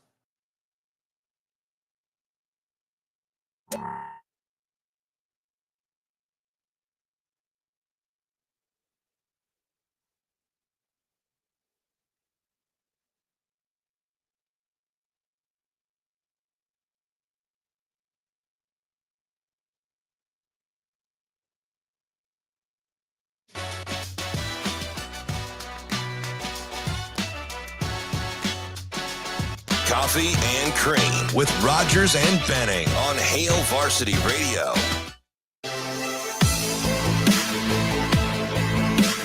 We are back to close down the show with Joel Lorenzi. I know we said we'd talk a little NHL, which we didn't end up getting to, That's but your we'll take fault. that to Morning Dump. How is that my fault? Because you're not making a big enough stink to the bosses about you want all the time in the world. Do they not know that you want a 24-hour show? Yes, this is only me. Nobody can get the bill This like is totally you. on me. You guys are practically like in cahoots. We are. I feel like we're more in cahoots, though. It's all right. I'll work on. We're a team. That's all right. I'll work We're a on Chris. He's team. aggressive. I'll go get the aggressive guy. Well, we will add all of that conversation to Morning Dump. We'll also talk a little bit about that new bill that I wanted to get to. Speaking of bills, but right now I want to get to Joel Lorenzi. He's on the phone. Joel, good morning. Good morning, guys. Joel, I'm just happy that you get to us every Tuesday morning because I feel like, we make it tough on you. So was I a just want struggle you at to know first. we appreciate you. And you still have one of the greatest voices for radio. It's like, You think so? Seriously? it's kind of smooth. Listen, I like different, and it's low. It's kind of grovelly. It sounds like we just got you out of bed, and we just roll, man. Like natural is good. I'm team all natural. Well, I appreciate that because I've never heard anything like that. Listen. Honestly, I'll stick it to the newspaper. Hey, I might go for your job now. I don't know. hey, Yeah, listen, yeah, take his place. He'll Listen, write on the I'll paper. share. We can share. I can't write for beans, but I we can can't share. read. I can't read. Y'all got a third chair in there? I'm not. Yeah, I'm hey, not it's set ignorant. up for you right now. Yeah. Listen, let me ask Come on you. in. I was messing with my partner in crime. We were at the game together, and I kept I'm joking with him that Ryan Nembhard has the best one-hand finishes in the paint. I need to do some statistical work, but their 2-point field goal percentage has gone up markedly, right? I was talking about Matt DeMarina's tweets a couple days ago, talking about Kalkbrenner and Creighton's guards. When's the last time do you remember guards finishing around the 10 the way that Creighton's guards finish in the paint? Yeah, no. Well, to your first point, I think Nembhard, when he was in his funk, the shots you saw him hit the other day, they weren't falling, so people were very critical of him. And now it's like I thought it was impressive, especially Xavier's not no overbearing defense, but still they got two bigs around the rim usually, and for him to penetrate the way he did and show off his burst often, I thought it was encouraging for him, especially after the stretch he had for a few games, a couple weeks ago. But in terms of the guards getting around, I like you said, and going back to DeMarina's tweet, because we were talking about this yesterday. It's just the Kalkbrenner effect, man. These dudes, it's so much unlocked when he's on the floor, and just even him just being out there. I think Sean Miller was very complimentary of him. Him just being out there, both on defense and offense, it does so much for Creighton. And on offense, teams are just scared of it. Every twitch of his muscle, and it just gives dudes lanes. You know, Joel, as I reflected on that win, I listened to what Coach Mack had to say, and the quote I took away was, "We're not the same team that we were in Maui," which, you know, makes me think that, wow, they must have taken a step up because, you know, they were great when they were in Maui. But, you know, then I started hearing different claims about identity and like, oh, they finally got back to it. But, you know, I told DB yesterday, I'm like, I think they have the same identity. I don't think it's a new identity. I think they just have an enhanced version of what their identity was because of all of the adversity that they had to fight through to get to the point they are in the season. But how would you attribute what is happening right now within the program in regards to identity? Would you say it's there, they got it back, it's the same as it once was, or it is this new enhanced identity? No, I'd agree with you. I think they're better now because of what they went through. And I think Mac went on to say that, you know, this team now is better than the team in Maui because of the same reason, because things they've gone through, you know, back in Maui. Even though they had that rough game to open the season, didn't know yet that they weren't the best shooting team in the Big East. Like we didn't know yet that they were games they could shoot themselves out of. Like we didn't know that was possible. And in Maui, they shot the skin off the ball for the most part. And so looking back then, as well as they played, I think the way they carried themselves, what they had faced to that point, they hadn't seen anything yet. So I think they're really humble their game losing streak and really saw that despite the preseason ranking, the thing wasn't going to be handed to them. And so I think after all, they're a new team, and you know, in recent weeks they found ways to win games without the three having the necessary fall. And then against Xavier, it all came together on both. Joel, it's interesting. I watch Matt close. I'm a big body language guy, and it's my favorite part of how he interacts with his players. He sat Kaluma early before the TV timeout, and he sat him for a minute. It wasn't just, hey, come see me. We'll see you after the break.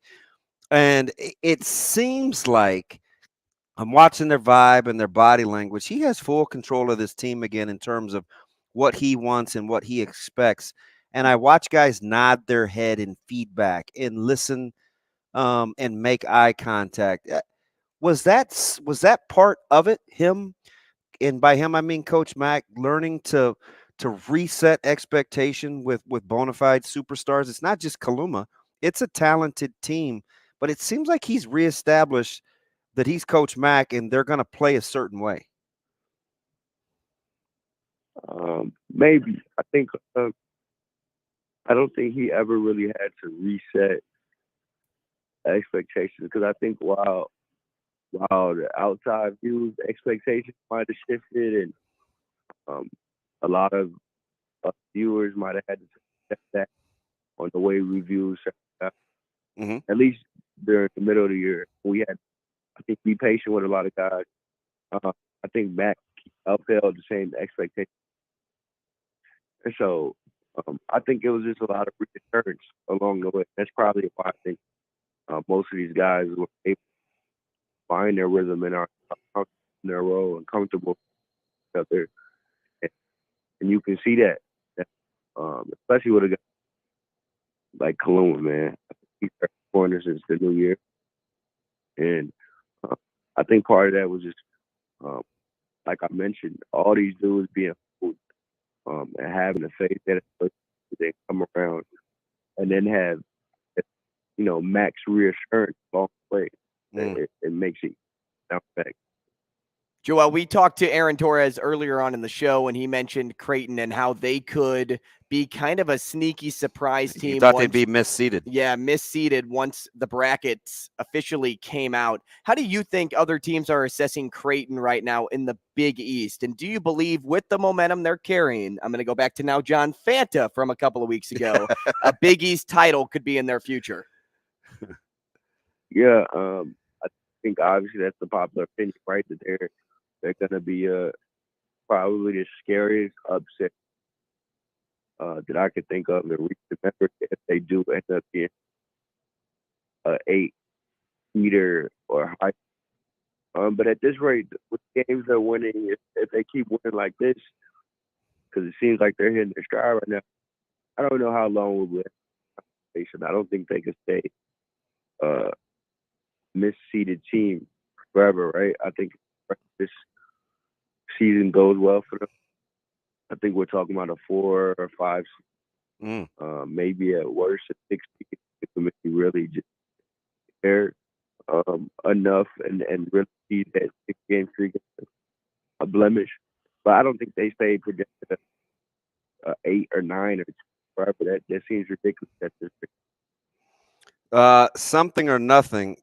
Back-to-back games with all 5 scores in double figures, and I get the offensive efficiency. It was immaculate, but we already talked about St. John's nor Xavier defensive-minded ball clubs. But Xavier only turned the ball over 9 times. Sule Boom, only 1 field goal. Fremantle was one of only 2 guys to shoot over 50% from the floor.